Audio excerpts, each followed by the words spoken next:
Welcome back to Factions Abridged, where today we are taking the fight to Shiro in a pretty cool mission that combines a ton of mechanics and things that we've faced so far. So the story here is we've returned to the city, having acquired the urn and the spear. We basically hear that the plague got really bad while we were away, and we come to the Sanjiang district where things are very, very bad, suggesting that probably Shiro is around here. So it's kind of like the Vizna Square setup where we went to a quarantine zone, and the Zendaijan setup where we went to, you know, where the source of the plague was the thickest. Well, we've got some serious activity here, and we actually feel like we can take the fight back now. That's what we're doing. The Sanjiang district was once a business district. The area was converted into living quarters after the Jade Wind obliterated much of the countryside. As flocks of refugees made their way into Kaineng City, the Celestial Ministry was sent to the Sanjiang district, where they were assigned to a street block and allowed to build a 10-foot by 10-foot living space. So there's all this cool information in Guild Wars 1 about the effects of the Jade Wind, which was 200 years ago. I wonder how much of that will survive in Guild Wars 2. Like, the city itself is really interesting. Like, whether the devs decide to keep it in poverty, whether they decide to keep it overpopulated, or any of the issues we currently see or not, can dramatically change how much artistic license and liberty they have with depicting it 250 years in the future. Especially if people are interested in this whole, like, neon lights, Blade Runner, almost futuristic, almost sci-fi kind of feel that, frankly, is already prevalent in Guild Wars 2 and wouldn't feel that out of place when you look at, like, Magitech and the way the Asura stuff's set up. I think that the devs could do some really weird things that none of us can predict. But for now, this is really what the city was like. A pretty depressing moment, I think, for most players, because to a lot of us, it was like, okay, we're really enjoying the setting. Oh, God, the city. And you appreciate it from like a novel sense, but it's a depressing place to be. You get out, you get a brief, tantalizing glimpse at these other areas, and then you're back. And it feels like there's a U-turn, you know? Your expectation with a story like this is that you're just going to experience everything. You're going to go on a world tour, which is basically what Prophecies did. And then in Factions, they went a little bit more non-linear with it. They kind of take you back into the city, and it feels like the game's about to end. So let's get our recap NPC. Always fun to find where these characters are actually hidden. This guy seems to be over here. The plague has transformed Cantha into a hideous landscape. Many of her people fear leaving their homes, yet it is not safe to stay there either. The newly forged peace between the Kurziks and Luxons will hopefully alleviate their concerns and bring them to arms. So she's referencing a newly forged peace. There's not really a newly forged peace necessarily. They just have agreed to help us out a little bit by lending us these artifacts. You look like something's on your mind. Remind me of the current situation. Rhea allowed you your participation in an ancient Luxon ritual called the Convocation, where you fought to earn the possession of the spear. You need its power to defeat Shiro. With the urn and the spear in your arsenal, there's nothing to stop you. So what's happening in this district? Well, Shiro is performing the final ritual to bring his spirit army into Cantha. He opened massive rifts to the spirit realm that must be sealed. The coming fight with Shiro will be difficult, but your acquisition of the urn and the spear will even the odds. So this is an interesting idea that he actually has an army in waiting somewhere in the afterlife, somewhere in the mist that he's bringing forwards. That would be in addition to what we've already seen him doing, which is creating afflicted and constructs. The constructs known as Shiroken, by the way. Particularly, because this is abridged, you haven't seen it. In the Sanjiang district, you can actually fight many variants of Shiro's Shiroken constructs. And there's a sealed off section of this explorable map that you only get access to after beating the equivalent mission that only unlocks way later in the story. So they do a lot of really fun things here, where you can capture quite unique elite skills. We're going to come across a lot of those Shiroken in this mission. And yeah, this idea that there's a spirit army. In the following campaign, Nightfall, which came out 6 months after Factions, and yes, 6 months is an insanely short period of time for the devs to turn it around, which I'm sure they were proud of, but I think it's probably unnecessary crunch. If they'd been a little bit slower about passing out Guild Wars 1 stuff, maybe the game could have been held onto for longer. I don't know. Maybe it wasn't in the budget to go that slow, though. Anyway, 6 months later, they continued the story, and you do actually get to see Shiro in the afterlife, and you get kind of a sense of what he might have been doing in the mists. But yeah. Okay, and then so finally we can ask Shiro appears invulnerable, how may he defeated. They give us some information, which the strategy guide will do better. And we get the introductory cutscene.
They have arrived.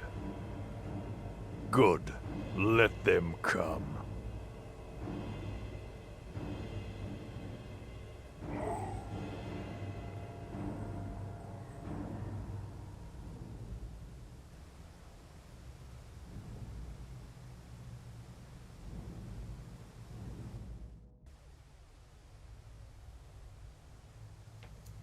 So, it's a bit of a weird cutscene, but really what they're doing is they're just trying to up the stakes and, you know, suggest that this really is going to be the end of the game here. When we enter the mission, it's just going to say, the objective, kill Shiro, which is pretty cool. So, a little bit about my party. I didn't really do much, but I have, like, shuffled some attributes around, spent a lot more in command, just so that our never gives up is stronger. And that might balance us out a little bit. I don't know. I'm just sort of messing with different things here. Nothing major. And I've put Wastrel's Worry back onto my bar here. So let's run on in. There's not much more to say until we're actually talking about the mechanics of the mission and what this was all like. So the Sanjiang district. This is a really dense mission with a load of mechanics and a load of broken mechanics, and a load of unimplemented mechanics. Seriously. And the strategy guide is really fascinating on this one, because it talks about two crucial components here. One of them is even referenced in dialogue that isn't actually a mechanic in the end. So, let's run through it nice and slow. At the start, you get to choose, do you take the urn or the spear? I went with the spear here. And what you can do is just kill random enemies as you go along, dropping it regularly. I show you a bit of that, and then for the rest of the mission, pretty much just hold on to it. The urn's obviously useful as well. Having both tools in your arsenal, they've obviously tuned this up a lot. There's a lot of enemies that you fight a lot of the time. This actual bridge we're crossing here that got lowered down, I think is a reused asset from the Sorrow's Furnace update just before Factions came out. A little bit, you know, that was a post-release Prophecies update, and then Factions came afterwards. It's kind of nice to see. And it's nice as well to be able to explore the city a bit more. I can show you guys, like, this sewage on the left, this waterfall of just muck and slush. And I'd love to see Guild Wars 2 do more of this. Really, I would love to see more of it. You know, like the Draconis Mons waves and slushy kind of water. Let's have that, but poo. That would be brilliant. And also, you can kind of see some of the drakes there. At some point in the environment on this one, you'll see like a dragon head embedded in the ground. So one of the main things here is you see lots of traps. The whole idea is we'll find Shiro in the center, but he's invulnerable. And he's being defended by these spirit rifts that you have to go and close. They're referred to as primal elements or something. It's all very, like I say, Swiss cheese and very weird and non-substantive, a lot of the information here, and how it seats in the rest of the world. But so you basically find these big blue, you know, shields, like this one I'm looking at here, with the blue laser beams coming off of them. And when you kill them, they reduce Shiro's defenses. Once you get all 4 off of him, he's vulnerable. And you can finally do the final fight. As you go, there's all kinds of traps, like this room here. If I was to stand on those lava things, they would burn me. There's really cool spike traps with weird, like, pulsing effects and unique sound effects. A lot of this stuff you just don't find elsewhere in the game. I think the devs were trying to be really creative with a lot of it. It's also very cramped and tight space with all the corridors that you walk through compared to a lot of the other city stuff where you might be out on rooftops or whatnot. And you kind of get just general back and forth. Shiro saying, no one can stop me, blah, blah, blah. And we don't even really know what he's going for right now, I think, still. We just see that he's trying to invade and he's a general big bad guy. I'm going to read you some stuff from the strategy guide now, which really well-learned Guild Wars 1 players watching me are going to hear a couple of mechanics here that do not exist. So let's run through it. They say, now that you have found the Urn of St. Victor and the Spear of Archimedes, you can use them in tandem against Shiro and his constructs. Unfortunately, he's found a way to pull allies from the Spirit Realm to make your job even more challenging. The mission's a running battle against plague creatures, deadly traps, spirit warriors brought over from the other side, and construct horrors empowered by Shiro himself. The fight won't be easy. Shiro can create protective shields of energy around the constructs he inhabits, and you must destroy the spirit rifts to prevent an army of spirit warriors from overwhelming you. So first of all, it sounds like the original idea for this was fighting Shiro while endless waves of mobs are coming at you at the same time, and you'd like split off and close the rifts specifically to stop the reinforcements coming. But maybe the balance didn't work with that or something, and they actually ended up releasing the mission like this, where basically you go off to the side to close the rifts to make him vulnerable at all, and you kind of have a rift closing phase of the mission, and then you have a boss fight phase afterwards. So there I take out a Shiroku Necromancer, kill the Spirit of Portals, and it closes down. And you'll see that these rifts, they're not actually spawning anything, even though the dialogue in-game talks about Spirit Warriors, and the strategy guide did for a second there. They talk about 2 characters, I'm not sure, in-game. Deacon Frederick, a Kurzik holy man who can tell you how his faction has been affected by the return of Shiro. He's quite impressed that you carry the Urn of St. Victor, and he's received a vision which he believes means that Luxons and Kurziks are fated to join forces against the Betrayer. And then there's a Luxon character supposedly called Kaluta. The Luxons have been hit hard by the plague now, and many Luxons have been transformed by its effects. The Luxons, of course, do not realize that the plague is the result of Shiro's very presence. It is not a contagion. Kaluta also believes that the Kurziks and Luxons must get along to defeat Shiro. So these are 2 characters that come along. They might be at the outpost, I honestly can't remember. And so here's what they say. First of all, you have Spirit Rifts. Every time the countdown clock hits 0, a Spirit Rift spawns a Spirit Warrior. Be sure to eliminate the rifts as soon as possible, especially since they're not just monster generators. Unless you have destroyed all the rifts, Shiro will remain indestructible. On the other hand, Shiro cannot attack you while he's using his powers to hold the rifts open. So the indestructibility thing is there, but as you look at the footage in the background, there is no countdown. There is no ticking thing. The mechanics of this mission changed a lot. They say there should be Spirit Warriors in this mission. The ghostly fighter is almost as dangerous as Shiro's construct. Unless you want to face lots of them throughout the mission, destroy Spirit Rifts. And then they say that the Afflicted are here, mutated monsters that Shiro's mere presence creates, flock to his side in this fight, expect to face Afflicted versions of all 8 classes, and it's smart to take out the monks and ritualists first. And it describes Shiro's construct as 4, and so at the end of the game here, we're going to fight 4 constructs all at once. And the way that this mission is actually implemented is they're just 4 bosses that you kill. That's it. There's no special mechanic at all. And yet in the strategy guide, it says, you will face 4 possessed construct monsters and Shiro. Shiro's incorporeal form can jump from construct to construct, and you will be able to tell which one he is in by tracking the Shiro effect that envelops any construct he controls. Shiro can make a possessed construct invulnerable, so wait until his shields are down before you waste energy on any attack. To destroy Shiro or even damage him, you must destroy all the rifts, but be cautious, for as soon as you do, he's free to turn his attention to destroying you in return. So, wow, that's a lot of stuff. That's all in the strategy guide, and I'm here to tell you that realistically all you do is you run around the map, closing the rifts, and then you kill 4 bosses at the end.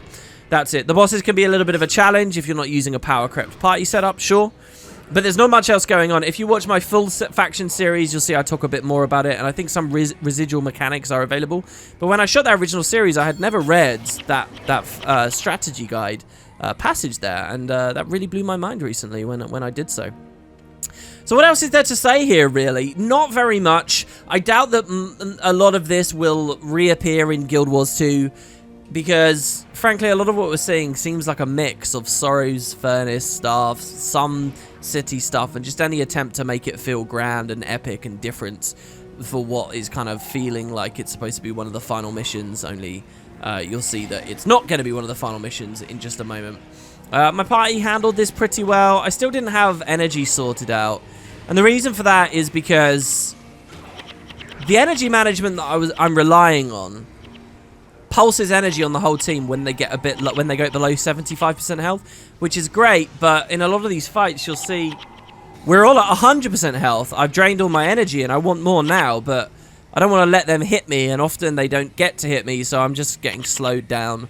I probably want to go a completely different route. There are some easy ways to get energy on Mesmer, definitely. Some of them are a bit trickier because my whole comp is about draining all of their mana, so I can't use like energy tap or whatever, you know, super simple. But overall, you know, it's getting me through the fights, and I think that that's the main thing for now. So this is the last rift. One thing I have always appreciated about this mission in terms of visual design is you can actually follow with your eye where these blue laser beams are tracking around and winding between the various buildings, and follow them without actually looking at any kind of guide online. You know, you go to the wiki and you'll just find a nice convenient little map that has a special route for you to go through. Or you can just look and just see how you feel. There's another little interesting trap here. Not sure what effect it's really applying on me. And my spear has been max charge for a long time now. I could probably drop it, do a ton of damage, and recharge it for the final boss fight. Even still at this point. But there's that risk and that fear that it won't work, right? So I've decided not to, and I'm just holding on to it the whole time. Take out another Spirit of Portals to close a portal that's not actually spawning any enemies.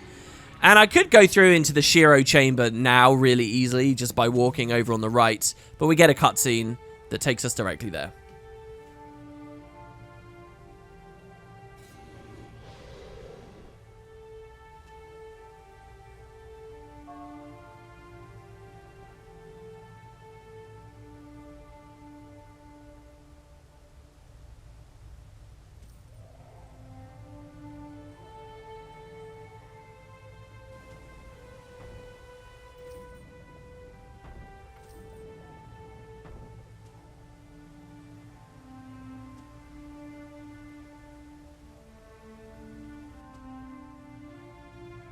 So here we see a cutscene that kind of references that idea that he's inhabiting these various constructs and flitting between them.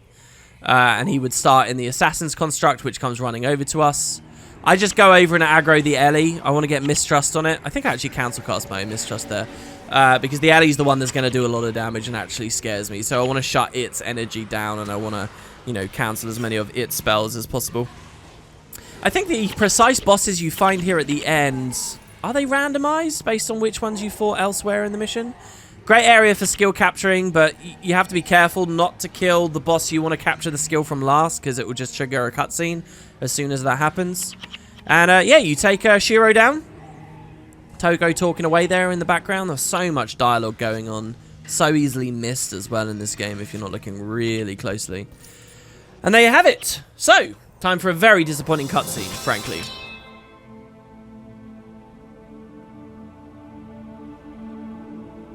Is he gone?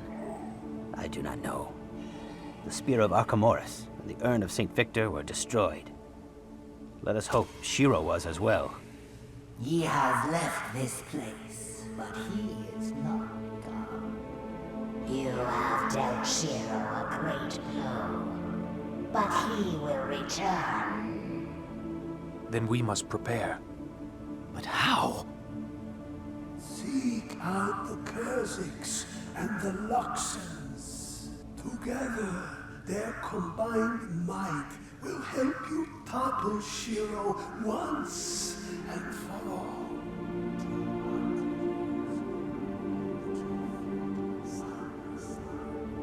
You must convince them to do so once again.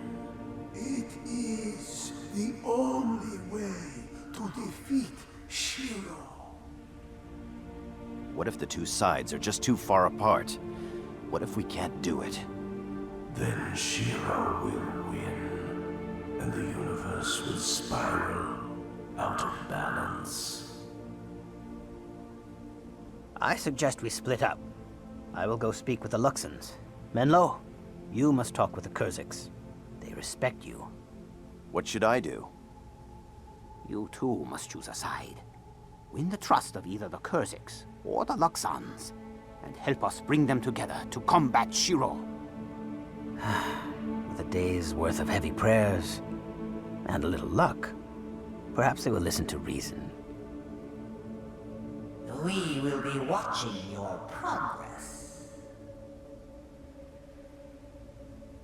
Let's hope they do more than just watch.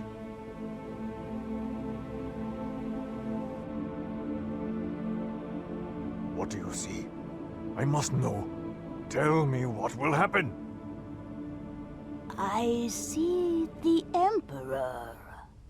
The Emperor? What is he doing? The Emperor? Ah! He is going to kill you. No.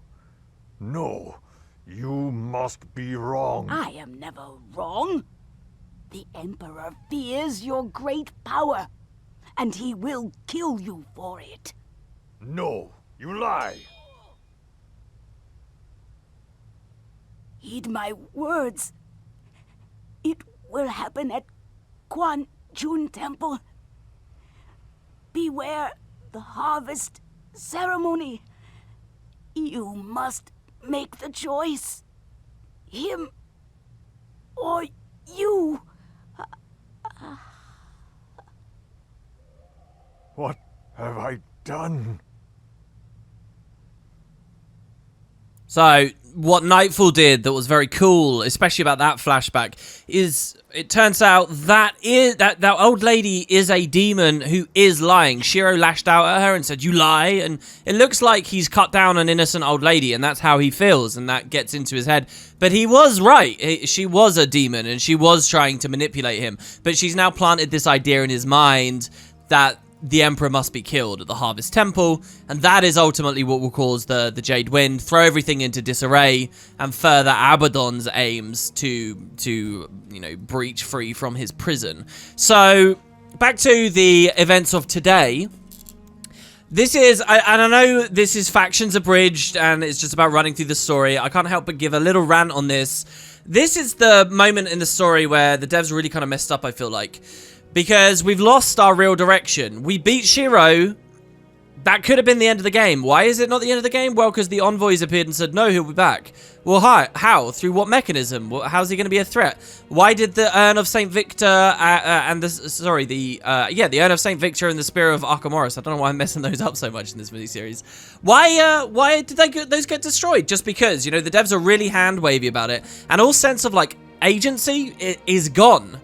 All they really had to do to fix this, I think, is the moment where we die and are resurrected over at Vizsla Square shouldn't have happened at Vizsla Square.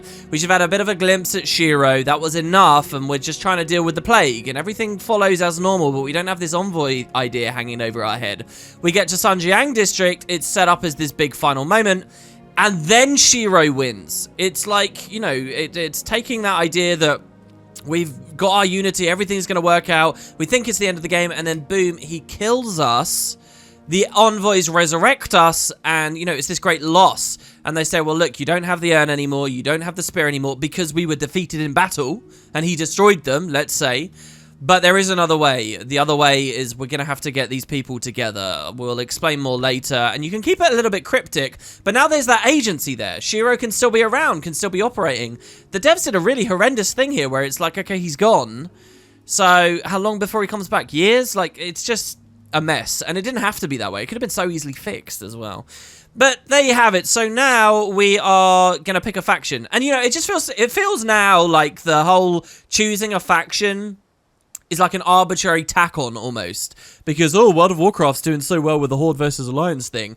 It didn't have to feel like a tack on whatsoever. So we get to choose. Now, normally I would end the video here, but I'm going to go ahead and explain just a little something to you guys. At this point, we could go through the gate at the Zoshivros channel to arrive at Cavalon, for example, the main town in this region of the world, and several new areas have opened up. But the true depths of these regions, you can't access unless you specifically declared yourself for one or the other. And the way you would do this is actually acquire a lot of faction with these people. And you had many different ways to do that. You could head out into the various explorable areas and get bounties. You could do side quests. You could participate in this challenge mission. And then there's also 2 competitive missions. There's Fort Aspenwood and the Jade Quarry. And you can play these missions as the Luxons or as the Kurziks. Now, in the strategy guide, they actually list them out like their main missions in the game. It does describe them as optional. I think the devs kind of knew that they were going to be optional. But you have to remember that back when Prophecies came out a year before this, Guild Wars was all about PvP, and Guild Wars wasn't scared to force you to PvP in a couple of situations, and well, in one situation, I should say. And a lot of its missions were about teaching you PvP game types. So I wouldn't have been surprised if the devs really, really wanted you to try these here, but you could get away without them. I'm not going to play them here because this is not a fully comprehensive series. You can check out my other one for that. In fact, I'm not even going to map travel to the locations because it will break my party. But you had 4 Aspenwood, in which essentially the Kurziks in a big cathedral, the 4 Aspenwood, they're building a massive weapon with amber called the Vengeance of the Gods, believe it or not. Really cool sounding weapon. And the Luxons are invading to try and stop them from building the weapon. So I think it's quite a well-constructed story and idea for a mission here. Because it's like, well, yeah, the Luxons are attacking, they're invading, but they're doing it to stop the construction of this super dangerous sounding weapon. So, like, you know, it's not easy to pick one side or the other. And then the Jade Quarry here is kind of the reverse. The Kurziks are coming into Luxon territory. One of them is an asymmetric game type where you've got a defense side and an assault side. The other one is much more symmetric and a little bit more fair. These days, I think that the Jade Quarry is overflowing with bots. These were not necessary for the main game, but I'm extremely curious what ArenaNet does with them in Guild Wars 2.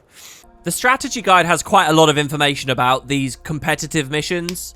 And obviously the original design was these would be repetitive, you'd get a lot of faction and really decide which side you want to fight for. A couple of interesting things. First of all, there's reference in this book of a weird effect about being on your side and taking double damage, which I think is to do with the Luxon's turtles, which are introduced to these missions. So are the Kurzik's juggernauts, these giant plant creatures we'll learn more about soon. And also, one of the maps was apparently called Bamboo Falls, but later renamed. So, in the next episode, I basically would have got to make a choice. Do I go to the Jade Sea or do I go to the Echo-Veld Forest? I'm actually going to show you both. Both unlocks one unique exclusive main mission and one unique exclusive challenge mission. So, for the Jade Sea, it's the Gaia Hatchery and the Aureos Mines as the challenge mission. For the Echo-Veld Forest, it's the Eternal Grove as the main story mission, and the Amat's Basin as the challenge mission. And then you reunify over here at the Harvest Temple, which is the location where the Jade Wind began and what was going on in the CGI trailer. So join me next time for whichever one of those I pick. I guess I'll leave that as a surprise for you on the next part. So see you over there. Thanks very much for watching, guys. And we'll be pretty close to the end of the game once we get through the Unwaking Waters. See you there.